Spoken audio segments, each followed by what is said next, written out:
welcome to episode 2 of BumbleFyre Fest. I am your host, Arrowfire, and I am joined by my co-host, BumbleJumper82. Say hello, Ed. Hello, Ed.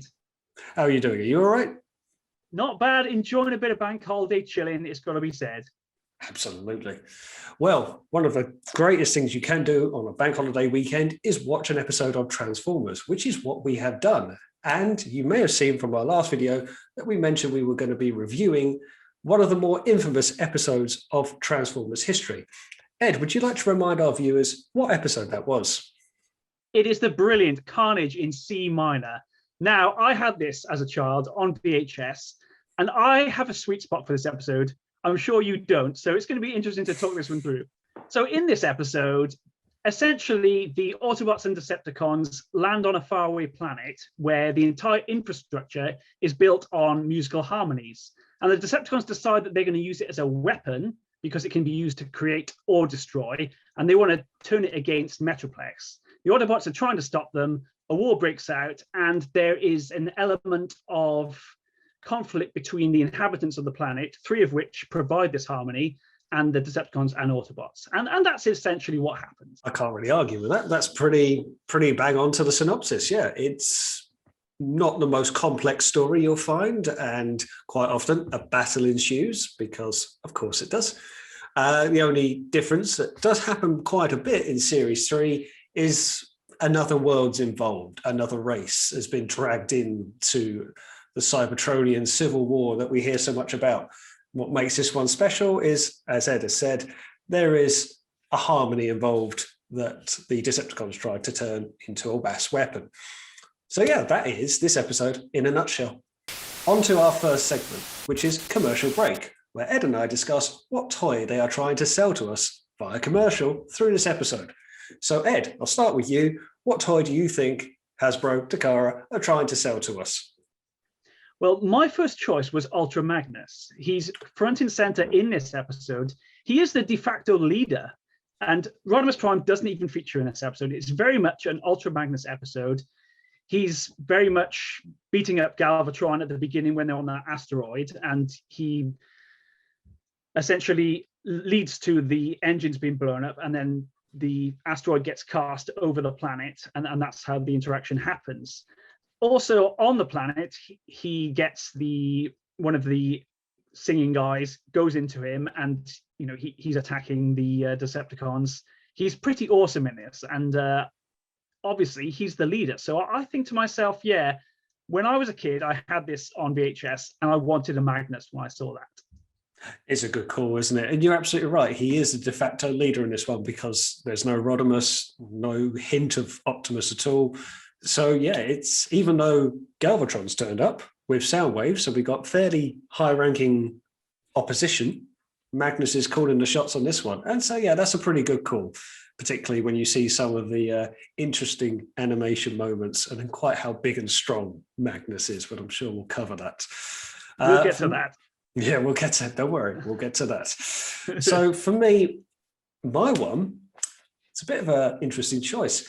It's actually Broadside, would you believe? I see that. I can see. Because it's effectively his spotlight episode. We have never seen so much misrepresentation of Broadside as it is, because there's the interesting history as to what is he supposed to look like in robot mode. You have this giant figure with a red face and seemingly long panels, which you see in the Carnage episode. But then I do seem to recall, was it Dark Awakening, when Optimus goes back to Cybertron and Broadside's there when Optimus is talking to the Autobots. I mean, it's a completely different robot mode. So there is this weird conception as to what Broadside is actually meant to look like. But we probably see as much of him in this episode as we do in any episode. So yeah, not to mention the wonderful moment of Broadside squashing Devastator in battleship mode in the middle of space, because of course he does. Which is crazy, and I think I put in my notes Broadside, even though nobody wants him, because the toy was awful for Broadside. There has not been before or since a good representation of Broadside, and that is largely because it's a ridiculous toy to try and make. you've got who's supposed to be a very large robot. We've got to be talking height-wise of Skylinks, easy. Yeah. That turns into a battleship, but then turns into a plane. The thing that lives on a battleship. It's very, it's not well thought of, and of course the character bio doesn't help either of them. He gets seasick and he's got a fear of flying. So he's just like, you're really not doing yourself any favors. He gets seasick and he's got a fear of flying. I think scale is one of the main issues with Broadside, and also this episode. Let's put that down there right now. Yeah, none more so than this episode, and that is why I think it's Broadside's episode. So on to our favourite moments. Ed, what is your favourite moment of this episode? I've got a couple of favourite moments in this episode because, as you know, I do quite like it. The first one I've written down, I've got my notes here, is Perceptor blasting Devastator to pieces while in microscope mode. He is hardcore in this episode. Definitely. And yeah, he's his usual know-it-all. But that bit, I absolutely love. It was so unexpected. The viewfinder goes up and it sees Devastator and just goes blam, and he just goes, and it looks like he explodes because you see bits and you see cogs and nuts and bolts and stuff. Is Devastator destroyed? But no, in the next scene, he's back to normal. I mean, clearly Perceptor had his ready break that day, or maybe he had the Matrix. Who knows? But we'll move on. Ready Matrix. The Ready Matrix. So, for me, my favourite moment is quite cynically the end, because this isn't particularly my favourite episode. One thing I will say, if I had to pick one particular moment, is I do actually like the season 3 intro. I remember the music's always kind of inspiring and like, yeah, it's like a fast-paced intro. I was like, yeah, that's cool. Watch the episode. Not my favorite episode. And so when the episode's finished, I'm like, thank God for that. So my favorite bit is the end credits. I think the end is quite cheesy. I also put on here, oh yes, at the beginning where Magnus grabs Galvatron and he deflects the blast and he blows up the engine and he just goes, uh-oh. I love that bit. He's quite self-aware. Okay, he is technically the lead in this episode, but he's still, uh-oh. and then the asteroid flies out into space and then it lands near that planet and then gets blown up by the Harmonies. So love that bit. Scamper, the little Metroplex, the little black car that you get with Metroplex. Yes. He is in this episode. Actually gets screen time. Front and center. And is he technically City Commander now? Because Ultramanus is in space and he's kind of sat there chilling. And then suddenly the Deceptors come in and he gets out his gun and is like, oh my God. And he starts yelling about a Decepticon attack. And it's pretty much the most I've ever seen of Scamper in any episode ever. I actually had to remind myself who it was because I almost thought it was like not Cerebros, but it was that sort of exosuit Target Master Headmaster build. And I thought, we're not crossing into Rebirth, are we? We're too far ahead for that. But I was just, God, it's him, of course. And this is that's probably the only time you'll ever see him in a cartoon. I don't know if you see him in Five Faces of Darkness. Do you see Six Gun in Five Faces? I think you see Six Gun. I'm pretty sure you see Scamper briefly in that episode where First Aid decides he's not going to fight anymore. Oh, yes. I think you see him in car mode, but I don't think you see him in robot mode ever, apart with from a speaking line. Yeah, exactly. I mean, that was a big moment for Scamper. Go Scamper. Go Team Scamper. Okay, and now it's time for our worst moments. Take it away, mate. Well, my one is quite a broad brush one in that the worst moment of the show was the entirety of the show. I can't stand this episode. And watching it back again, I just thought, wow, the worst moment could easily be the series 3 animation. The script writing of the story isn't the best either. So worst moment, I don't have one particularly because I actually really can't stand the episode. So somewhat damning, that's the worst moment from me, the 20-minute moment. Okay, for me, I would say that this episode suffers from a couple of things, generally suffers from a couple of things. The first thing I think it suffers from is the story, in that the human characters or the aliens that have this harmony, only Blaster and Soundwave can understand them. The audience can understand them. But half the episode is Blaster and Soundwave translating what they're saying, even though we know what they're saying. So they wasted half the runtime of the episode with that. The other is the animation in terms of scale. I think somebody was told at I think it's ACOM that did this one. so someone obviously gave them some of the figures, because the infamous bit with Magnus grabbing two of the Constructicons and smashing them together, that's pretty much toy accurate in terms of scale. So I'm thinking, did somebody give them the toys and say, make sure you get these toys in the episode? And they took that as we better make sure that we match these to our animation scales. Because I feel that scale in this one seems to be more centered on the toys than their Bible. Well, you look at scale in this episode throughout, there's a number of errors. I mean, the famous one is Magnus and the Constructicons, but there's a wonderful yet terrible 2D shot. And actually one bit I just want to pick up on quickly is that someone's come back from the dead. You may have noticed in this episode. Did you notice someone who had died by this point? I noticed two people who had died in this episode. Go on then. It's one of my questions, so no. Okay, fine. Hopefully I'm going to get. I think you're going to get this one. Okay, thank God. But people come back from the dead. You have 2D side-by-side animation, which generally, at least throughout the cartoon, they're drawn in 3D of some description, but you just have blanket 2D images. And then you have, quite early on in the episode, when the Autobots attack, who are flying in space, because the Autobots can fly in this episode, you have Soundwave alongside Devastator, which, of course, even by toy standards, and Soundwave G1 toy wasn't a small toy, wasn't certainly on the scale of a 16 combiner. So you're right in as much as Magnus and the Constructicons for the toy release, but when you look at it in that sense, it was all over the place. I seem to recall also that we see Defensor standing next to Hotspot as well, firing guns. It's indeed, indeed. That's the famous one. Like, you should be there, but that's not the first time. If you think, I'm sure it was one of the Five Faces episodes at the start of season 3. You have the Combaticons and Bruticus standing alongside. Hey, hold on, no, you should all be him. I also put down the Ultra Magnus and Broadside Wave. There's this part, I think you mentioned it earlier, where Broadside lands on top of Devastator and crushes him into these rocks. And then Broadside kind of stands and goes, hi. And then Magnus goes, hi. It's just like, what's going on? Well, you think, again, with scale in this, because one thing that is quite interesting is there's a lot of cameo appearances and guest appearances, not just from ones who are dead. You get other combiners, shall we say, who appear in the episode. Grimlock very briefly appears, then he goes away.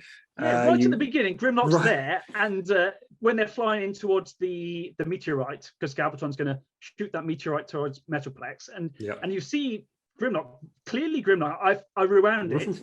It wasn't on VHS. I used the remote on my TV there. And I was like, yeah, that's because I thought, is that a miscolored Superior or something? No, it was definitely Grimlock, because you could see his dinosaur arm kibble. Had the claws as well on the wrist, because he stays in robot mode. But you have like all four, but you have like Broadside, Magnus, I think Superior and Grimlock, or then Preceptor. They're all the same size. So it's like it's a real frenzy, to coin a phrase, red frenzy. Blue. Red. Like, share, and subscribe. Red. We're not going there. Let's talk about Cyclonus. My other problem with this episode, which I will put under my worst moments, is the story element that Galvatron and Soundwave go into a lot of effort to get all 3 parts of the harmony. Why didn't Soundwave just send 3 of his tapes, the spy cassettes, to go and spy on the 3 singers and just record it and then come back? That could have saved him a lot of time. That is espionage 101. I mean, that's exactly what they should be doing. So, divide and conquer. Why didn't they do that? The tapes don't even appear in this episode. He mentions, you've deleted my tapes at the end, but we never see the tapes. And now it's time for the infamous pub quiz. Now, obviously, we have 3 questions each to ask each other. We have a tie break as well if we need it. We may not do at this point. So, Ed, would you like to tell our lovely viewers what it is you are drinking? Today, I've got a lager and lime. Nice. Bank holiday times. Nice for some. I, on the other hand, am completely out of beer. Thoughts and prayers, much appreciated. So I have had no choice but to move on to harder substances. And this is my whiskey. It is 3:45 in the afternoon, people. Okay, so my first question is, and I think you might get this one because you did allude to this earlier on. Okay. At the beginning of this episode, there are two resurrected mini-bots who are fighting. And who are they? I was hoping you wouldn't say two. I certainly know one of them. One of them is a strong individual, shall we say, and that is good old Brawn, who decides to turn up in the episode and doesn't get a speaking line. I don't seem to recall, but he is in it. So other resurrected... That's one. It's exactly the same scene. There's three Autobots shooting at the Decepticons. One of them is a miscolored Constructicon, and there are two mini-bots, both of which were, we know them to have died in the movie. It wouldn't be Paul Farrelly's recent favourite purchase by any chance, would it? Huffer? Indeed. Yeah, it was Huffer. So you got the first one. And it's a wonderful bot. Wonderful bot, just saying. Oh, it's a brilliant bot. And some would say it's an even better vehicle mode. It's lovely. I love it. And I haven't had him hitch the trailer yet. I will do that. So yeah, that is 1 point to you. Boom. Okay. My first question for you. So, who dismantles Devastator with just one shot? You may have mentioned this once already.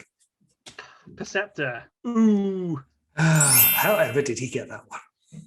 This is the trouble, everyone, where you try to come up with some questions, but then you spend about 15 minutes talking about the episode already.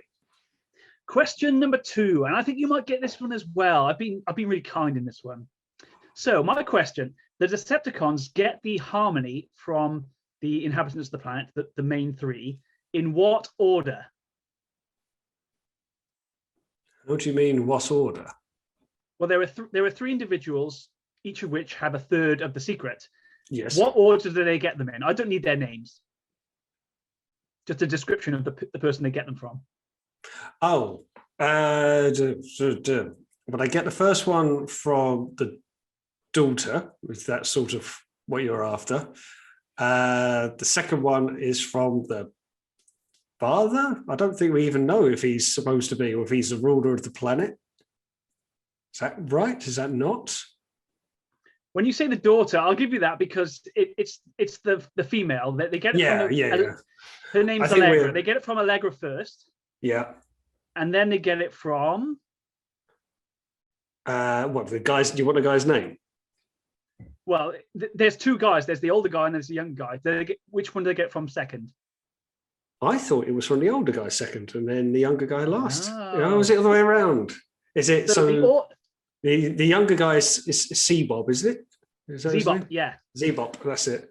Yeah, so, and then Basso Profundo, that's it, yeah. I heard it at first, I thought, really? Is that his name? I thought it was, so he's the last person. I thought he was the second, and, oh, right, okay. Yeah, her and Z-Bob might be a bit of an item. Yeah, that's sort of what I'm thinking, like, Profundo's like the big ruler, and... Yeah. Well, I don't know, but yeah, do get the vibe like, yeah, in the beginning she goes off in a bit of a huff. And yeah, her and Z-Bop are supposed to be a bit of a thing. It's clearly a trifecta, but I get the impression that she is Profundo's daughter and he's the betrothed, if you like. That's how it's always rung true to me. But then again, it is a funny episode. Okay, so fair to say I didn't get that one right then. You were close, but yeah. No half measures. Okay, so second question for you. Whom is seen wrestling Galvatron when he is in his turret mode? Who is seen wrestling with Galvatron when he's turret mode? Yes. It's canon. It's canon. Yes. Space canon. It's alt mode, yes. I'm going to go with Magnus because I think you're referring to the part near the beginning where Galvatron turns into his laser cannon, and I think Magnus jumps into him and just goes, and then he ends up deflecting the shot, and it goes into the engine. I think that's what you mean. Are you asking me or telling me? I'm telling you. so definitive. You're telling me right. Well done. Well done. So that is 2-1 to Bumblejumper. Right. Okay. So You might be able to guess this one. I'm going to give this one. I think you'll get it. So, how many rings does Basso Profondo wear on overall? He's got a number of rings on both hands. How many rings does he have? You wanted me to specifically remember his hands. Yes. Okay. You do see their hands at the end when they put their hands on top of each other. Remember? You do see that. Okay, so you want a combined number of rings. Yeah, he wears more than one ring. How many rings has he got on both hands? I'm going to say 3. It was 4. Sorry, buddy. Oh. You were close. He's got 2 on each hand. I thought you might get that. No, I was thinking 3 because there's 3 of them and there's 3 parts of the song and everything happens in 3. So that was me. That was my thinking. Far too coherent for this episode. I know. More coherent than the script. But there you go. Okay, so I can't catch you. That's only one right for me, but I'll ask you the final question from me anyway. And you even said it anyway in the beginning. What is the woman's name, the daughter, the one who Soundwave learns the first part of the harmony from? What is her name in this episode? It's Allegra, but you don't know her second name because the others have a second name. It's Zebop Scandana. It's true, yes. And Basso Profondo, and she's just Allegra. Maybe she's Allegra like Profondo, maybe a Profondo. She could be Profondo Junior. But yeah, my theory is right. But I haven't mentioned that. Would they have mentioned that? It's a 20-minute episode. I think they got in what they could. Clearly, the takeaway of the show is the harmony more so than the bloodline. But no, it's a fair point, your age, but we have nothing to suggest. Otherwise, Allegra is the right answer. Allegra in a calendar post. I don't think that's her name, but we'll take it. And so for your winner this week of the pub quiz is, of course, Bumblejumper82. Cheers, mate. Well done, Ed. Well done. I drink to your success and to me not knowing anything about this episode. And that was a pub quiz with another victory for the Bumblejumper. Boom. So now we move on to our next segment, which is, what did you learn from the episode? Take it away, Ian. Well, what did I learn from the episode? I learned that there is such a thing called anti-sound. You seem to recall that Soundwave even mentions at one point that it is the counter to the harmony towards the very end. And he says, what is this? And he says, this is anti-sound. I'm like, so anti-sound is a thing. And that is what I've learned for this episode.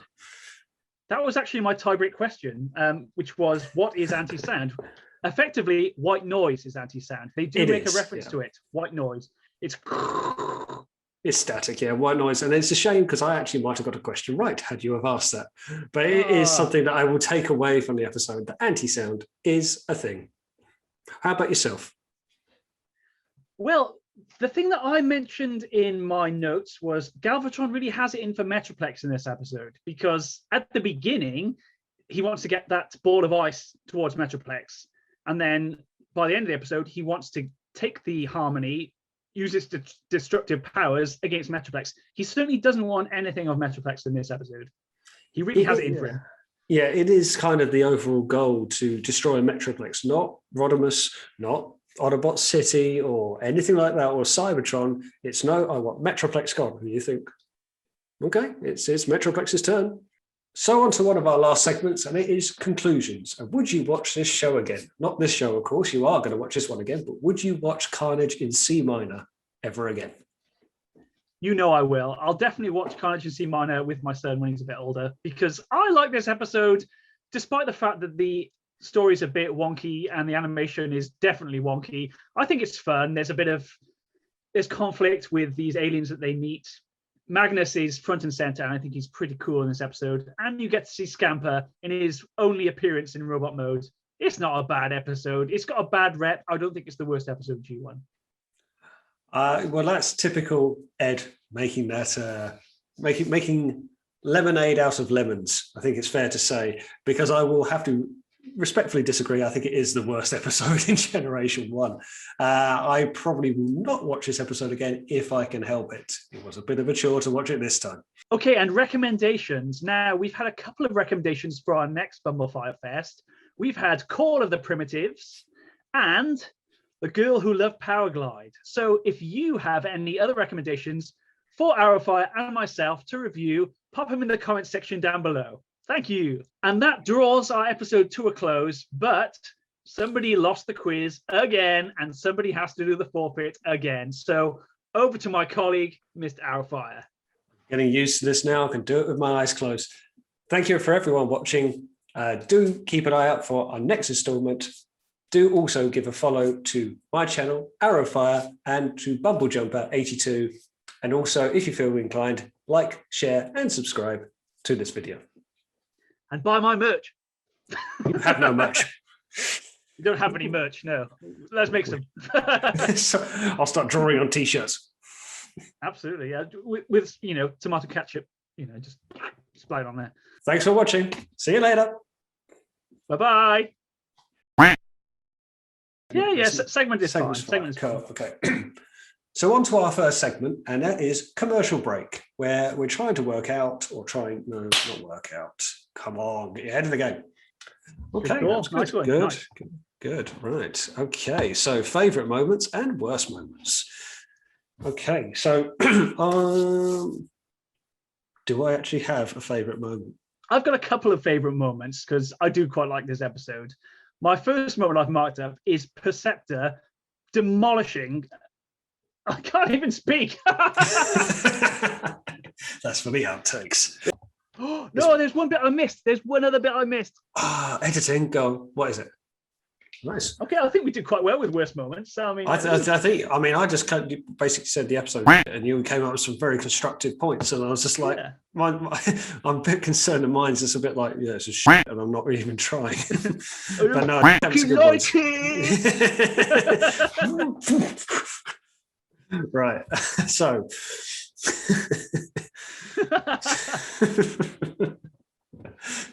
Sorry, let's give it a give. It's probably one of the first times I've ever heard you swear. Go and get my beer. Are you going to get something to drink? Maybe a soft drink? I have water. Can't you jazz it up a bit? I've got whiskey. Get a whiskey, mate. Come on, it's bank holiday. You only have to have a couple of sips and you can get rid of it. All right. There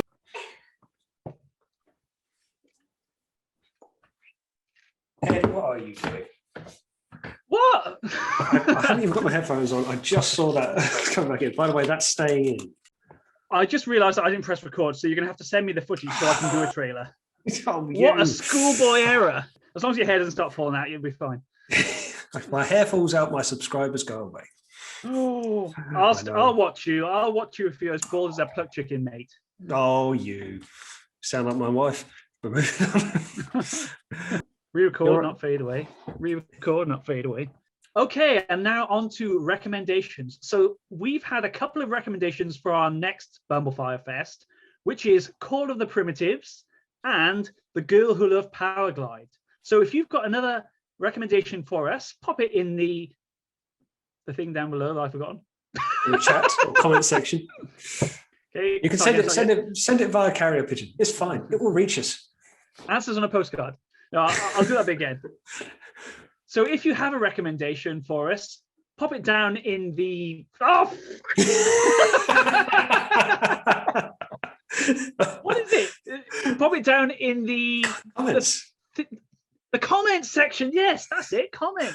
Hey, we did it, mate. We did it. Okay, let's unrecord. It's going to be a long one. I know it. Stop recording. Is it stop recording?